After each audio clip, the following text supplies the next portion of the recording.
디모데후서 1장 1절에서 8절 말씀. 하나님의 뜻으로 말미암아 그리스도 예수 안에 있는 생명의 약속대로 그리스도 예수의 사도된 바울은 사랑하는 아들 디모데에게 편지하노니, 하나님의 아버지와 그리스도 예수 우리 주께로부터 은혜와 긍휼과 평강이 내게 있을지어다. 나의 밤낮 간구하는 가운데 쉬지 않고 너를 생각하여 청결한 양심으로 조상적부터 섬겨오는 하나님께 감사하고 내 눈물을 생각하여 너 보기를 원함은 내 기쁨이 가득하게 하려 함이니, 이는 내 속에 거짓이 없는 믿음을 생각함이라. 이 믿음은 먼저 내 외조모 로이스와 내 어머니 유니게 속에 있더니 내 속에도 있는 줄을 확신하노라.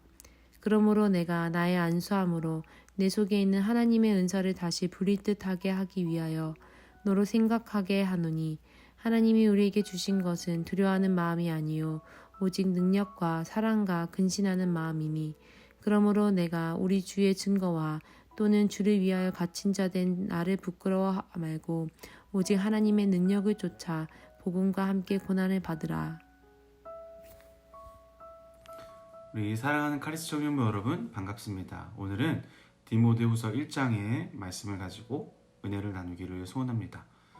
특별히 디모데후서는 바울이 로마 감옥에 투옥되었는데 이제 죽음의 순간이 임박했음을 알고 믿음의 아들이자 동역자이고 또 후배 목회자이기도 한 디모데에게 이제 세상 사람들의 핍박과 이단의 공격에 대해 이제 경계하고 또 담대함과 인내로 대처하는 그러한 상황 속에서도 이제 목회자로서의 사명을 더욱더 잘 감당하도록 격려하기 위해 기록한 목회 서신이에요. 오늘 말씀으로 우리가 여러 가지를 생각해 볼 수가 있을 텐데요. 근데 첫 번째로 우리가 생각해 볼 것은요, 우리는 죽음 앞에서도 변함없이 당당했던 그 바울의 신앙을 본받아야 된다라는 거예요. 특별히 1절에 보면 바울은 자신을 하나님의 뜻으로 말미암아 그리스도 예수 안에 있는 생명의 약속대로 그리스도 예수의 사도된 바울이라고 고백을 하고 있는 것을 볼 수 있습니다. 특별히 이 디모데후서를 쓴 사람으로서, 발신자로서 바울 자신에 대한 소개예요. 그런데 우리는 이 말씀, 또 다른 책들에도 이런 말씀이 있잖아요. 그런데 이것을 상투적인 어구로만 여겨서는 안 돼요. 많은 곳에서 동일하게 쓰였다 하더라도 횟수에 상관없이 이는 바울이 주님 안에서 발견한 자기 정체성의 고백이고요. 그리고 하나님께서 불러주신 그 사명의 고백이다라는 거예요. 그리고 또한 그의 인생의 목표를 보여주고 있어요. 특별히 그가 처한 상황과 그의 또한 연륜을 생각해 볼 때 어떻게 보면 다른 어떤 서신의 그런 처음보다 더 가치가 있고 더 심오한 의미가 담긴 고백이라고 우리는 볼 수 있습니다. 이 디모데후서가 쓰여졌을 당시는 AD 60년 정도 돼요. 특별히 AD 60년 로마시의 대화재로 인해서 기독교에 대한 로마 황제 그 네로의 가혹한 박해가 로마 전국으로 점점 퍼져나가던 때였어요. 바울은 체포대에서 두 번째로 로마 감옥에 투옥되었고 그는 사형 선고를 받고 사형 집행일을 기다리고 있었던 거죠.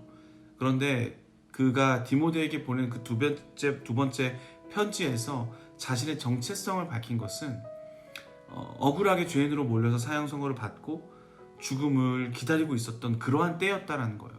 때문에 바울의 이러한 자기 인식적인 고백은 더욱더 강한 목소리로 우리의 귀에 감동적으로 다가오는 겁니다. 바울은 죽음의 눈앞이 다가오는 상황에도 자신의 부르심의 흔들림이 전혀 없었어요. 일반적으로 어떤 이의 말을 따랐다가 억울한 누명으로 인해 죽음을 맞게 되면 보통 그 말한 사람을 원망하지 않습니까? 그리고 기억조차 하고 싶지 않게 마련이에요. 그런데 바울은 복음을 전하다가 어떻게 보면 하나님의 말씀을 듣다가 억울하게 죽음을 맞게 된 상황입니다. 그런데 나는 하나님의 뜻으로 말미암아 그리스도의 사도가 되었다라고 계속 고백하고 있는 거예요. 그는 그만큼 바울에게 그가 만난 주님과 주님이 그에게 당부한 그 사명에 대한 확고한 믿음이 있었다라는 겁니다. 이는 그가 로마에서 억울한 죽음을 맞게 되는 것마저도 하나님의 섭리로 이해했음을 말씀하고 있는 거예요. 이처럼 바울은 죽음 앞에서도 신앙을 굽히지 않는 겁니다. 당당한 자세가 있는 거예요. 그래서 디모데에게 그렇게 얘기를 하는 겁니다. 그리고 우리에게도 그런 자세를 가져라 라고 말씀하고 있는 거죠. 우리가 바울처럼 생명의 약속을 받았다면 우리에게도 바울의 모습이 있어야 되겠죠. 죽음 앞에서도 변함없었던 바울의 신앙, 어려움 속에서도 당당한 그 믿음의 모습이 우리에게도 있어야겠습니다. 우리에게도 그 바울이 가졌던 생명의 약속이 있고 주님의 부르심이 있습니다. 그러니 우리 역시 부활의 영생과 소망, 그리고 삶의 분명한 목적이 우리에게 있어요. 그렇다면 우리가 바울보다 못할 법은 없습니다. 바울도 우리와 똑같은 사람이고요. 똑같은 부르심과 약속을 받았습니다. 그럼 우리에게도 죽음 앞에서도 굴하지 않는 당당한 믿음이 우리에게도 있다라는 겁니다. 우리도 그 믿음을 가지고, 그 당당한 믿음을 가지고 살기를 바랍니다. 그래서 8절에 이렇게 말씀하고 있죠. 복음과 함께 고난을 받으라. 이렇게 권면하고 있습니다. 바울은 성도에게 고난이 어떤 의미가 있는지를 밝히고 있어요. 본문을 보면 바울은 오직 하나님의 능력을 쫓아 고난을 받으라 이렇게 얘기를 하고 있죠. 공동 번역은 이를 오히려 하나님께서 주시는 능력을 가지고 라고 번역하고 있어요. 곧 하나님께서 우리가 고난 당할 때에 우리에게 그 고난을 이길 수 있는 능력을 주신다라는 이야기입니다.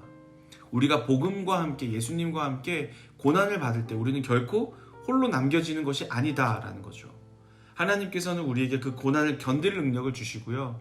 그리고 그 고난을 받는 것은 우리에게 임한 하나님의 능력을 체험할 수 있는 기회다라는 겁니다. 어떻게 보면 고난은 그리스도인의 삶의 일부분이에요. 특별히 충성스러운 그리스도인의 삶의 일부분입니다. 성도는 잘못을 행함으로 인한 고난을 받지 말아야 되지만 반면 하나님을 섬김으로 인해 세상이 싫어하는 그러한 하나님의 복음을 전하는 데 실천하는 데서 오는 고난은 기꺼이 받을 수가 있어야 돼요. 이때 성도가 받는 고난 속에서는 이제 거룩한 감정과 의지를 꺾을 만한 여러 아픔과 슬픔이 있어요. 그런데 그 고난은 마치 우는 사자가 하나님을 향한 거룩한 우리의 열정을 삼키려 덤비는 것처럼 우리를 엄습할 때가 있어요. 내가 왜 이런 일을 당해야 하나? 그런 심각한 질문을 스스로에게도 던질 때가 있습니다. 내가 이렇게까지 해야 되나? 이러한 질문들을 우리가 할 때가 있다라는 거예요.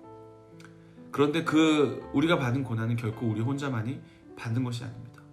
우리 하나님께서는 우리를 버려진 사람처럼 절대로 홀로 두시지 않아요.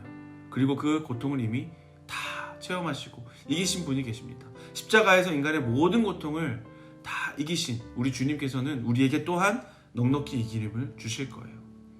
성도에게 주어지는 이러한 고난은 우리를 넘어뜨리려는 고난이 아닙니다. 복음으로 인한 성도의 고난은 우리를 더욱더 견고히 세워주고 그리고 우리를 도우신 하나님의 능력을 경험하도록 마련된 기회다라는 거예요. 복음으로 인해서 고난을 당할 때, 예수님으로 인해 고난을 당할 때 다른 생각하지 말고 이제 나는 하나님의 능력을 경험하겠구나 이런 마음을 가지시기를 바랍니다. 그래서 내가 더 하나님을 더 주님을 더 알아가겠구나. 그래서 내가 더 굳건히 세워지겠구나. 이런 마음을 가지기를 원합니다.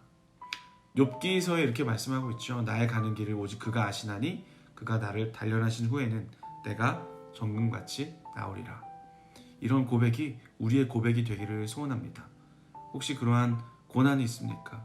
믿음이 더욱더 자라나기를 우리가 소망하며 우리가 더욱더 하나님 앞에 기도하며 예배하는 우리 카리스 청년부 되기를 소원합니다.